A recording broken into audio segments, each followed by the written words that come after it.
out. What made you choose London this time? Two things. I think having kind of shown all the amazing wildlife you can see around the world and kind of made people look, to the more exotic places, we thought it would be really nice to to make a film that spoke to everybody, saying, look, wherever you live, there is amazing wildlife, and if you look a bit closer, you can discover some extraordinary natural spectacle on your doorstep. And that's true in London, but we felt like it was a good metaphor for any city, or in fact anywhere that you might live.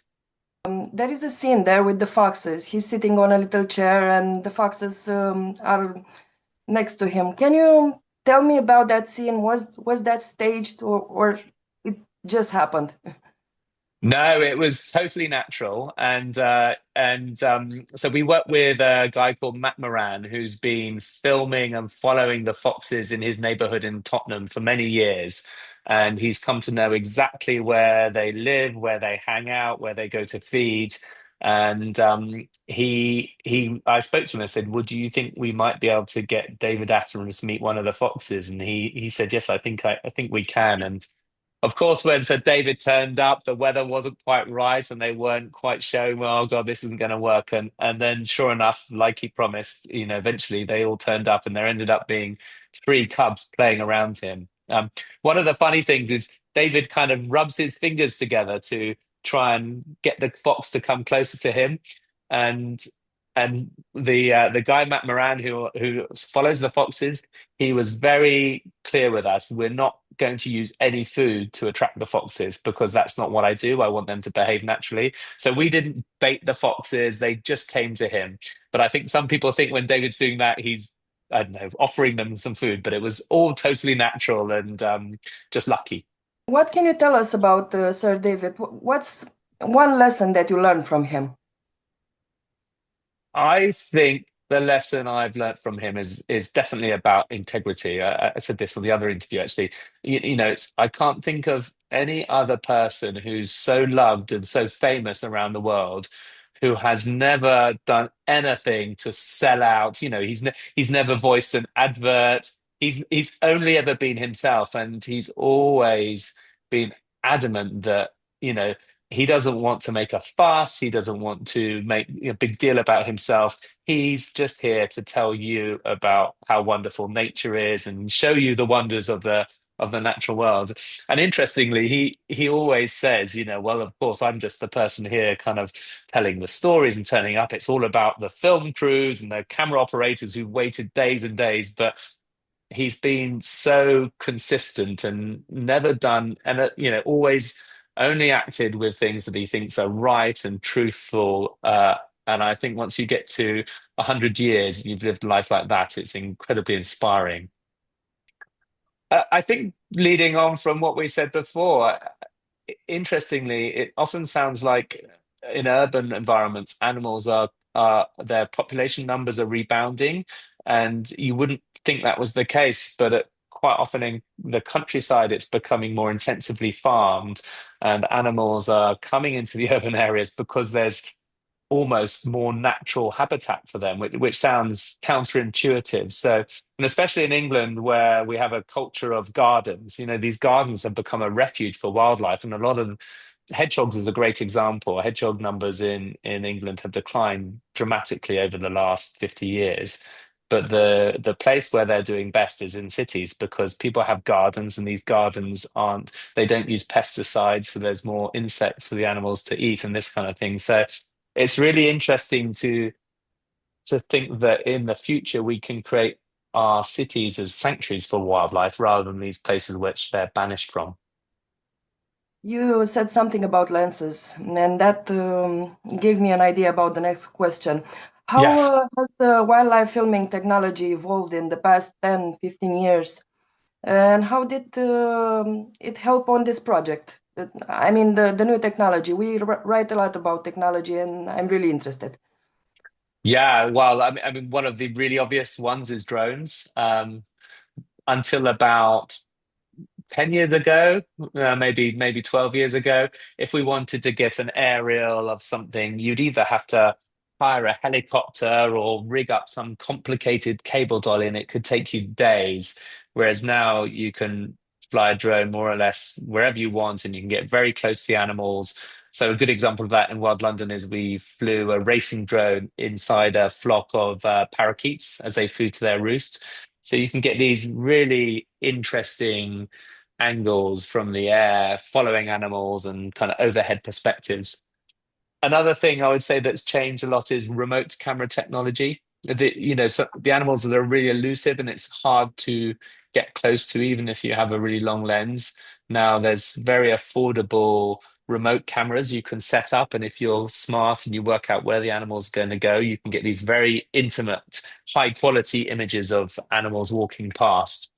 Um, and then there's what else is there? There's kind of slow motion is used to be very expensive, and when we were filming on film, it would use huge amounts of film. Now I suppose a lot of this camera technology has been around for a while, but it's so much more accessible that I think it makes it much more easy to deploy into different situations and not so expensive.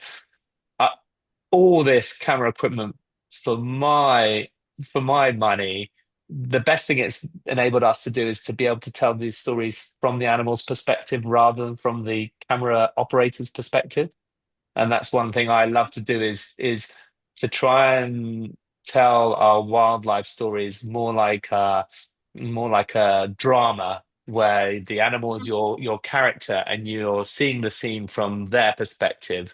Whereas I think natural history films 10 or 15 years ago would be much more, I am the camera operator looking at that animal over there, and it feels much more distancing. So I think that ability to visually place the audience inside the minds of the animal makes it a much more engaging watch.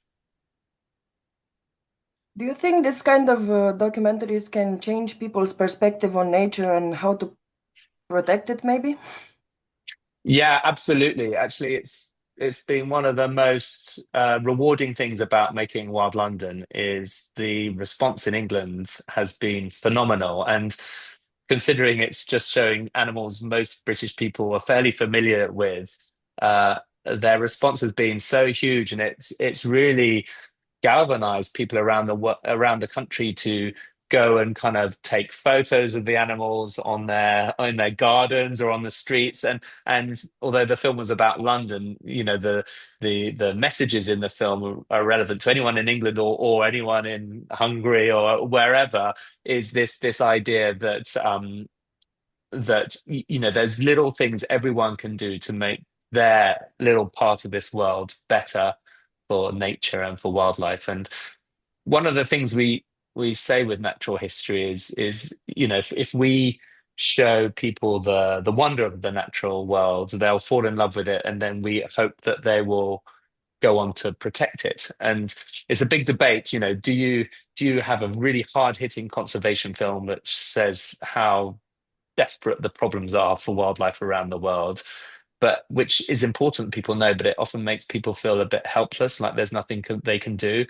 So we wanted to make a film that was more inspiring and showing the positive things people do and the changes that happen when you make a little effort to create hedgehog highways or to make your city a bit greener. It has this fantastic, impact both on the wildlife and on the human health. And that's really struck a chord with the audience. And one of the funders behind the program was the London Wildlife Trust, and don't quote me on the figures, but they've had something like three times as many members join as they normally do since showing Wild London. So it's been really wonderful to see the reaction and that programs like this can create change. Do you find animals in the city harder or easier to film compared to those in more remote natural environments? That's a good question. It's it's different.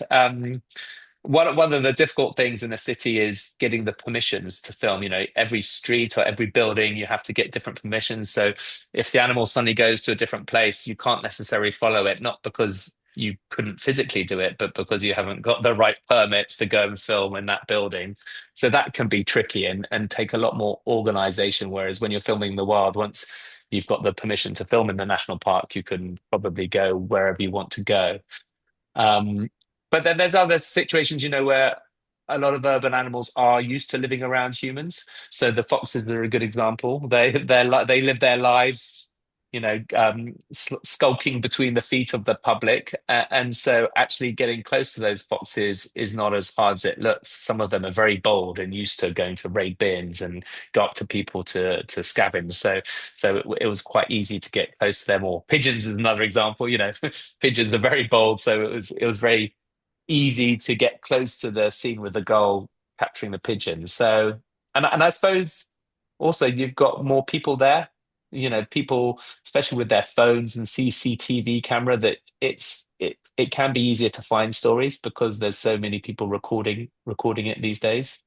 But then, yeah, you obviously have the problem of, for example, when we were filming the peregrines that nesting on the rooftop of the Houses of Parliament, trying to get close to that was very hard. So we had to set a camera operator in a building hundreds of meters away. And then when the peregrine would, there were a number of hunts we saw which we couldn't follow because it would then go behind a building and it's gone. So it's a different challenge. Thank you. I am from Romania. We have a vast wildlife here, the Danube Yeah. Delta, the Carpathian Mountains. Do you think you could do a documentary in the future about Romania's wildlife? I would love to. Yes, I've been meaning to go to Romania actually because I think for Europe it's probably about as wild and wildlife rich as it gets, isn't it? So I would love to. Yes, invite me over and I'll certainly come. I just did. Okay, excellent. No, it's true. I think I one of the thing making a film about the wildlife of London, I think it made me realize there's an amazing story to be told wherever, really. And I think if you really kind of immerse yourself in the lives of the animals and the story of the culture and how that's affected the animals' lives, it's always fascinating. Yes, because here actually people think they have a bear problem. Same with the foxes in London. They come Yeah, into the cities, but for the same reasons, because their natural environment is broken. yeah, So yeah. Yeah, I suppose you're seeing the things we've been talking about in London on an even more dramatic scale with bears and wolves and this kind of thing coming into the cities. Do you think attitudes are changing in Romania? not really, No, not really. No, no. slightly. Maybe Well, with I some people, but not with everyone.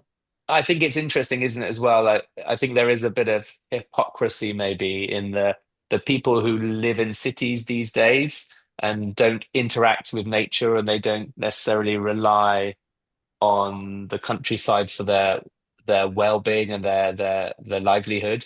It's easier for us to say, "Oh, animals are wonderful, they're great," but then when you're the poor farmer who's losing your livestock to the wolf, or or your crops are failing because of something, you can see how it's easy to blame nature and see it as the enemy. Thanks. A few more because I know there's a few coming out in the next few months. It's his 100th birthday in a month's time, so I expect he's trying to handle the celebrations and all the fuss that no doubt's going to be made over that because he doesn't like a fuss. He's a very humble person, so I expect he's bracing himself for his 100th birthday, and certainly in England, it will be a really important event. And then I do know there's a number of shows coming out around his birthday, and I guess some that come out beyond. What happens beyond that? I very much hope he's going to continue as long as he feels he wants to, and I know he still loves presenting and doing voiceovers. So yeah, I hope he will continue.